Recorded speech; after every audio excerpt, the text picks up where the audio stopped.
We are back in Pigeon Forge, Tennessee at the Great Smoky Mountain Jeep Invasion, continuing coverage of one of the country's largest Jeep show.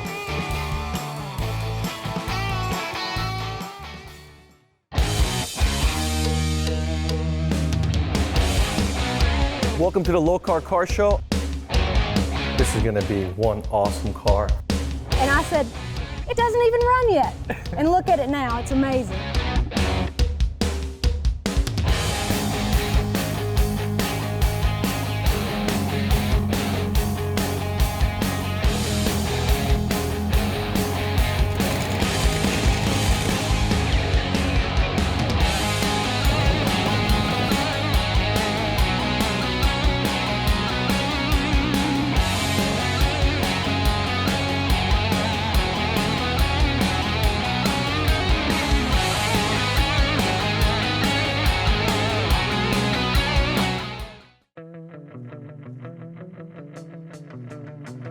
Welcome to the Lokar Car Show. I'm Sam Adavi, and we are at the Great Smoky Mountain Jeep Invasion at the Lokar Center in beautiful Pigeon Forge, Tennessee.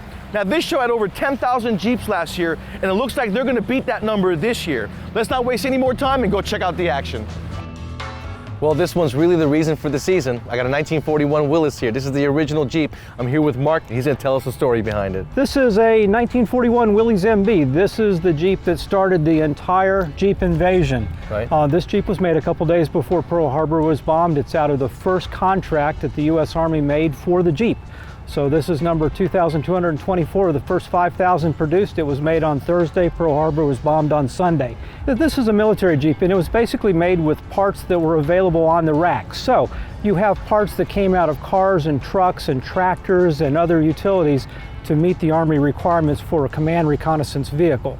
So they had specifications. The vehicle couldn't weigh over so many pounds. It had to be a certain size and weight. It had to be four-wheel drive. It had to have a removable top. It had to be easy to service. The window had to be able to fold forward, so in combat we could get it out of the way and broken glass wouldn't be an issue. That's awesome. So they came up with this Jeep after they looked at prototypes from Willys and Bantam and Ford. This was kind of the standard design. Later in the war, they gave the design to Ford, and both Ford and Willys made about 300,000 Jeeps.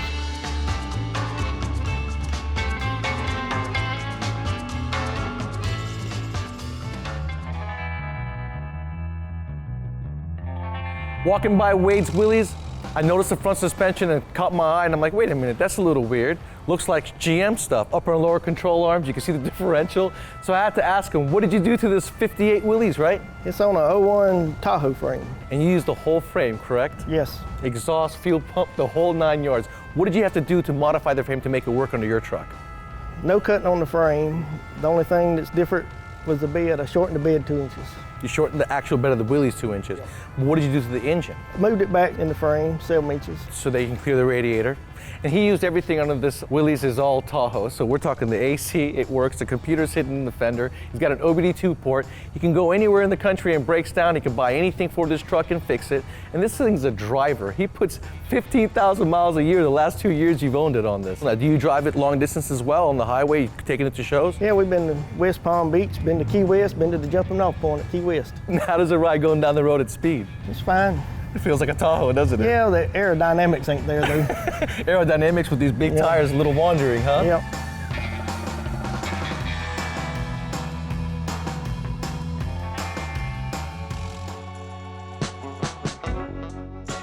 All original 1969 Jeepster Commando. And Michael, he's got one right behind us that is absolutely cool. Everything on this Jeep is untouched. It's a 1969 Jeepster Commando that I bought about 6 years ago and had it sitting in my field for about 2 years. And about 4 years ago, we decided to get it running. And 15 minutes later, it runs and runs good. Now what they've done is, of course, change out fuel lines, gone through the carburetor. This thing runs and drives perfect. It's absolutely awesome. The only thing you guys did really was change the tires because you had to. Oh, absolutely. And luckily, there's good companies like Coker Tires having a period correct tires that you can buy to match the era of the Jeep. And that's the original gun rack in the Jeep? Was it there when you got it? Yes, it is. Now, what about the rifle? Did you put that in place? Was that there too? The rifle was put in place. Okay, cool. Now, what about the trunk? That's a really cool trunk that you got in the back of this Wagoneer Commando that looks like it came with the Jeep. Actually, no, bought it at a flea market for a couple of bucks and just threw it in and keep my tools in. What is the class that you won? Survivor.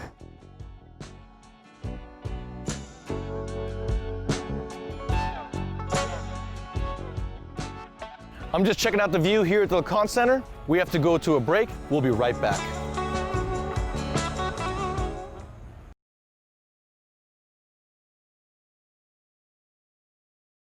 Lokar Car Show, presented by Appalachian Backroads.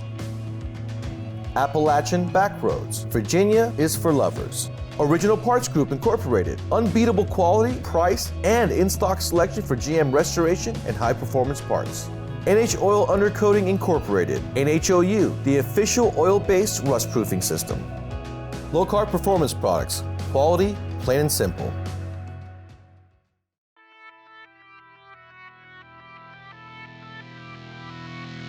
It's time for the Lokar Lowdown with Jeffrey Walls. For you LS guys looking to dress up your hot rod, dress up that LS engine that you just stuck in there, check out some of our accessories at lokar.com. We've got valve covers, billet machined here in the United States with a nice insert. We also have your coil covers. You got your black powder coat, remachined on the outside, brushed look. We even have polished as well, with and without the oil fill cutout, depending on which model you have. All comes with the hardware that you need to mount it. In addition to that, pick out the oil cap cover you'd like, whether it's grooved, modern design, or a nice dish design like you see here, all available in a brushed, black anodized, or even a polished look. And just to top it off, to make sure you can use some of these accessories, we do have our coil relocation kits. You can get those, mount those coils wherever you'd like on your car. A lot better to work with that way. And we've also offering a set of vintage plug wires that fit that LS as well. Check that out and more at lokar.com.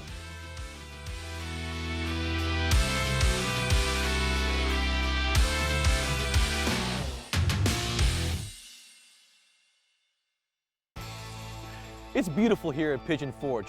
Now let's go check out more of the show.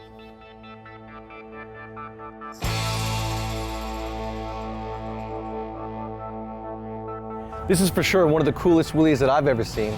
Joe's got a 1953, may have been a prototype for the military because it's got no VIN number, and there's a cool story behind it. Found it in a field in Iowa, a farm, and the floorboards had rusted out, and spent a lot of time and other things trying to fix it up. Since I would be the one driving it most of the time, I like the comforts of home. So I put had the thing air conditioned and heated, and put power steering, power brakes, rack and pinion steering on it, put an automatic transmission. And if you all know prototypes, you know they don't come with VIN numbers. They may have built 3 of these. He's got one of them. We don't know where the other 2 are. May have been built for the military. The cage in the back could be custom. Somebody aftermarket may have done that. It's built very nice. Now there is a feature on the back bumper that came with this truck. For the military, they would have put a winch on the front, and there is a receiver in the back where you actually take the winch rope from the front through the back and use it in the back of the vehicle. Thank you so much, Joe, for letting us check out your wheels. Well, you're most welcome. I appreciate you stopping by. Thank you.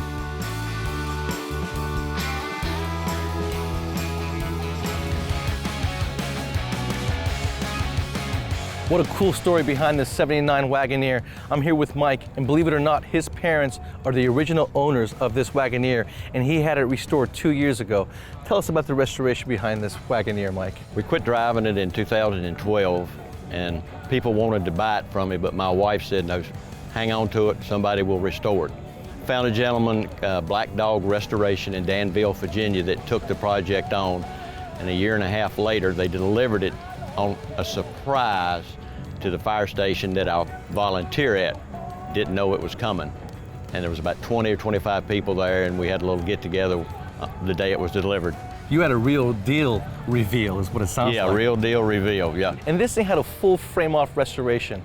frame came off, they went through the engine, the transmission, all the original parts except for they updated the AC compressor. Yes. Right? But everything else is pretty much original. The original 365.9 liter engine in this thing, got the original turbo 400 behind it. And what about the axles and the Axles are differentials? exactly as they were when we bought it. He took his father's pride and joy that he purchased back in '79 and completely redid it to its original status so that they can enjoy it further.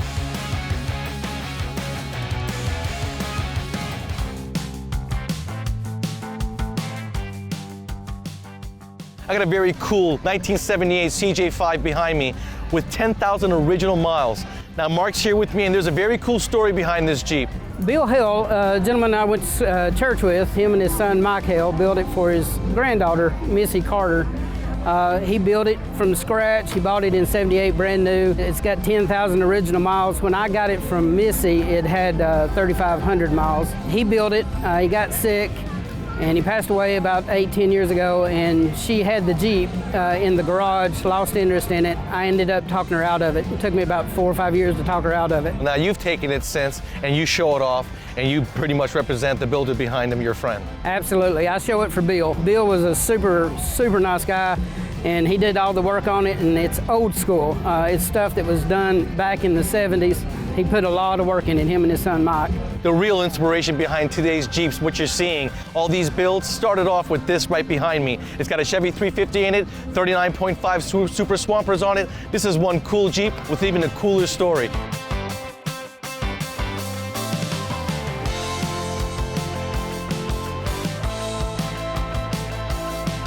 Believe it or not, this is the spectator parking. As far as the eye can see, it's nothing but Jeeps. Stay tuned, we'll be right back with more from Pigeon Forge.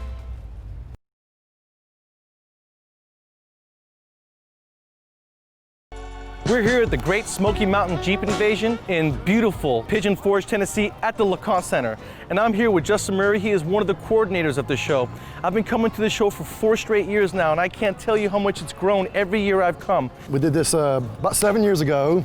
And each year, this show basically doubles in size. Yep. Last year we had 10,000 Jeeps, over 200 aftermarket Jeep vendors here that sell aftermarket parts. The crowd loves it. This is a tourist town, and we have a large gathering, a large repeat business. Yep. A lot of customers come back. They love to see these Jeeps. They love to see all the different types of models of Jeeps. And so that just brings a lot of attraction to this show. And there's a lot of after parties, there's a lot of activities here that go along with the show. Tell us about some of the activities that are outside the show as well. So we do a kickoff party the day before the show, and we do 3 of those this year. One at Junction 35, one at Quaker Steak and Lube and TGI Fridays, and the other at Harpoon Harry's. These are large events. We got some vendors there sometimes, and it's a really good time for everybody to come and hang out. It's like a car show leaves here and they do little separate shows in those parks. Yes, it's all up and down the parkway. People set out chairs just to see the Jeeps go by. It's like just a whole citywide event.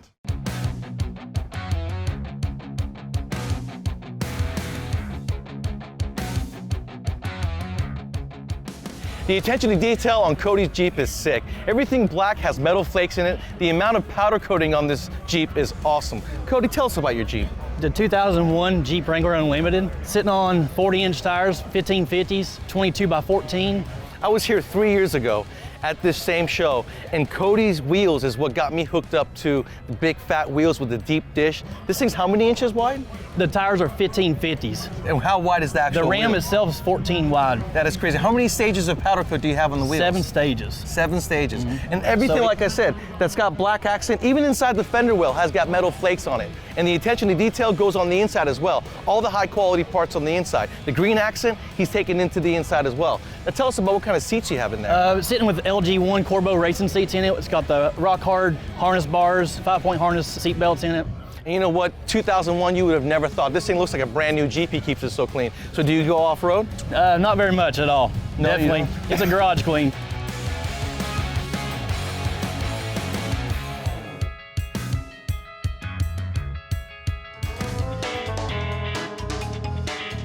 This is one cool Jeep.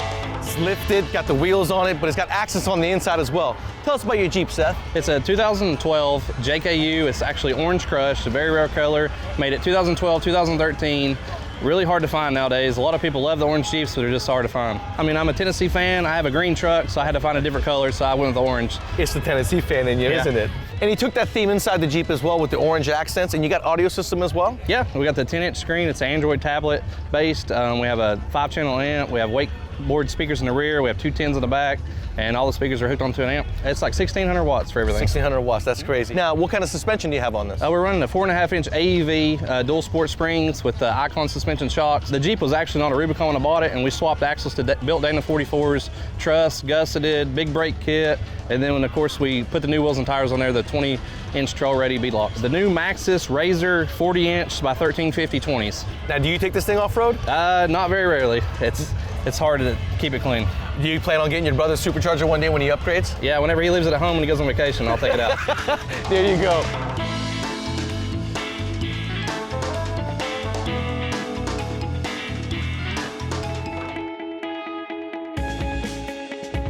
I had to check out the booth Williams in. The Rome trailer in this is absolutely awesome. But his Jeep behind me is even cooler, especially those doors. Tell us about your Jeep, William. It's a 2014 Polar Edition. I have it on a 3.5-inch Mopar lift with 37-inch tires, 488 gears. Tell us about those doors. Well, we decided to improve the trail door that everyone's out there using. So we wanted to go with an aluminum product that's lightweight. We also added a curve on the inside, so it gives you so much more space when you're wheeling. You can actually lean outside and see what you're crawling over. And he put the bend right where the hip is, so it gives you plenty of room to be able to stick your head out the window and look at both the front and rear and see what you're crawling over. And being aluminum, they're really lightweight, so anyone can lift them, put them on and off the Jeep, no problem. Another cool feature that we like to talk about is our spider web-shaped door skins, because it's customizable. You can go ahead and pick any color to match your Jeep on our doors. So on the Jeep here, they're white doors with black spider web-shaped door skins. And they're aluminum construction, so they're gonna ship them to you in a raw form. That gives you the option to powder coat them in any color you want, or even keep them raw because they're aluminum, so they're not gonna turn on you. And sometimes that naked look is pretty cool. Yeah.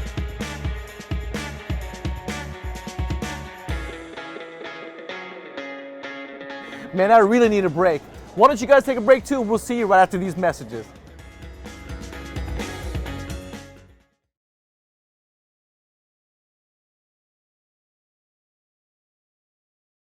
Lokar Car Show, presented by Appalachian Backroads. Spearhead Trails, get out and explore. E10 saw, the saw that cuts straight. Brothers Truck Parts, #1 source for 1947 to 87 Chevy and GMC truck parts. Stage 8, the world's best locking fasteners.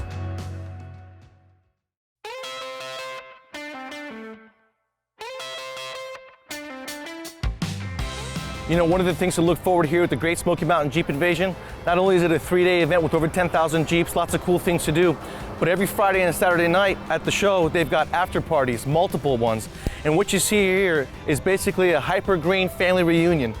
They got a bunch of the same color, green Jeeps, all together in a row for a photo op. And so they call it the family reunion. This is pretty cool to see. There were a few more of them, some of them had to go, but this is still a lot of green Jeeps in one spot. Very cool.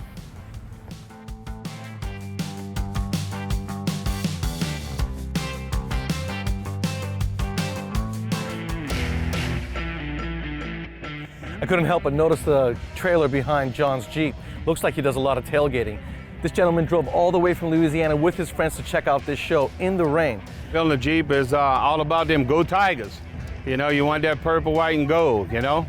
Now, John's got a nickname named the Mayor of Marrero. He's gonna explain to us why he's the Mayor of Marrero. Well, the reason they call me the Mayor of Marrero is because of all the friends that we have and the organization that we belong to, which is the Conbell Custom Cruisers. And we all put it together, and I'm the president. So they all call me the Mayor of Marrero, and we cruise for causes to help people with all different problems that they have in life that we can help them with. Like the show you're gonna have next month, what kind of causes? We got a car show that's September 12th in Marrero, Louisiana. And all the proceeds goes to No One Fights Alone, which that money helps the heroes that have cancer and that's in financial bonds and this, that, and other. And we only one of a bunch of organizations that help them out.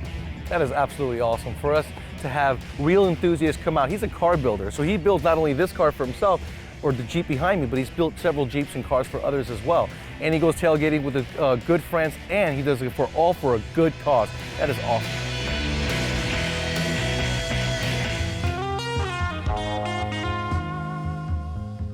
Always cool to see a die-hard fan, and Tiffany is no exception. As you can see, she is a Tiger fan because of the Jeep behind me. Actually, Mafia Princess. My family, of course, on my mama's side is from, they're Italian. So there's a lot of Italian tradition in my household. So, and when I need to get stuff done at work, they always call me the Mafia Princess because I get it done. No awesome. questions asked. Good for and you. then me also being a Tiger fan. My daddy went to LSU, of course. LSU Tigers has always been a big thing in my house. Campbell's Customs actually did all the paint work, all the body work on it. The club called the Campbell's Customs Cruises. We cruise for causes. I decided that also, since LSU is a big part of something that I love, the team, and that purple is also our club colors, it all flowed in perfectly. I love the accents. I love the fact that everything inside the Tigers, you're a huge fan. It's a 3.5-inch lift just for cruising. What about you say you do cars for causes? Tell us a little about that. We cruise for causes. Mm-hmm. The club that we're in, we've been in it for over 2 years, and my husband being a cancer survivor, it was something that we really wanted to get in and do with that club. This year was no exception. We've given you a glimpse of what the Jeeping community is like. These are really a special group of people. We'll see you next week on the Lokar Car Show. I had a great time here in the Smoky Mountains of Pigeon Forge, checking out all the awesome Jeeps. Don't miss next week's episode where we come back here and check out the Pontiacs and Pigeon Forge.